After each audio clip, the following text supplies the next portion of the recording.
This is Audio Veek, and we're taking a look at Atom Piano Roll's time signature, tempo, and synchronization options. First thing we're going to look at is time signature. As you can see, you can pretty much change it to anything you like here. I'm going to put it back to 4/4 for now. Next thing we're going to take a look at is the tempo multiplier. Now, the tempo multiplier, these two controls are actually in synchronization with each other. You got the BPM. If you change the BPM, the factor will change. If you change the factor, the BPM will change. Now, the factor and the BPM are based on the host tempo.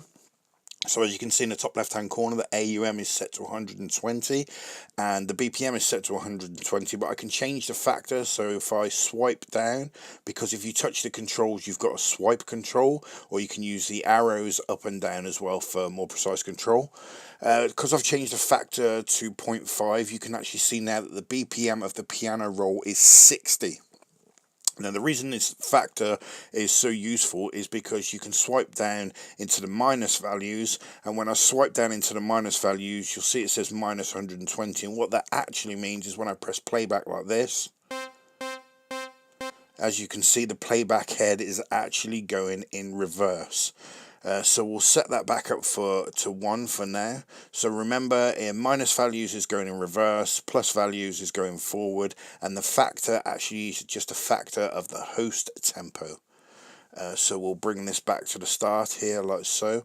The two displays are the internal display of AUM, so you can see what position AUM is currently in time, and the actual playback time of the piano roll itself, which is loop beat. The next control we've got is the stop start button here. Now if I press play in AUM, I can press stop, and you'll see a ghosted playhead. And the reason the playhead is ghosted is because this control is actually synced. So if I hit play now, you'll actually see that the playback only starts at the end of the loop. So if I stop it like so, and we'll just leave it there a second, and I'll press play now, you'll see that the playback again starts at the end of the loop. Now, a great thing with this is that it can be externalized, and when you load your piano roll in AUM, AUM allows external controls, and it should automatically create the start stop button, so you can actually not have to actually open the interface and be able to start it synchronized on the loop, and you can stop it and synchronize it on the loop again, it'll go.